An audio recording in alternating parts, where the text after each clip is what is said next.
কিভাবে তারাবি পড়লে জীবনের সকল গুনাহ ক্ষমা হয়ে যাবে?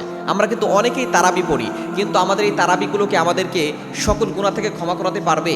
কারণ আল্লাহ নবী সাল্লাল্লাহু আলাইহি ওয়াসাল্লাম নিজে জানিয়ে দিয়েছেন বুখারী শরীফের ৩৭ নম্বর হাদিস, মান কামা রমাদানা ঈমানান ওয়া ইহতিসাবা গুফিরা লাহু মা তাকাদ্দামা মিন যামবি। যে ব্যক্তি ঈমানের সাথে সওয়াবের আশায় রমজানে তারাবি পড়বে, রাতের বেলা কিয়াম করবে, গুফিরা লাহু মা তাকাদ্দামা মিন যামবি, all previous sins will be forgive, তার পিছনের সব গুনাহ আল্লাহ পাক রব্বুল আলামিন ক্ষমা করে দিবেন। এখন আমরা যে তারাবি পড়ছি, এই তারাবিকে আমাদের গুনাহগুলো ক্ষমা করাতে পারবে কিনা? দেখুন, আমরা অনেকেই তারাবি পড়ি, বিশেষ করে দেখা যাচ্ছে অনেক মসজিদে হাফেজ সাহেবরা এত দ্রুত তারাবি পড়ে যে দেখা যাচ্ছে কোরআন শরীফের কিছুই বোঝা যাচ্ছে না। যারা শুনতেছে তারাই কিছু বুঝতে পারতেছে না। এখন আলহামদুলিল্লাহ অনেক জায়গায় পরিবর্তন হয়েছে, তবে যদি এভাবে কোরআন তেলাওয়াত করা হয় তাহলে সওয়াব হবে না, পাল্টা আরও গুনাহ হবে। মনে রাখবেন, কোরআন শুদ্ধ করে পড়ার সময় হচ্ছে রমজান মাস। কোরআন শুদ্ধ করে পড়বেন, কোরআন সুন্দর করে পড়বেন এবং কোরআন সুন্দর করে শুনবেন, তাহলে বেশি সওয়াব হবে।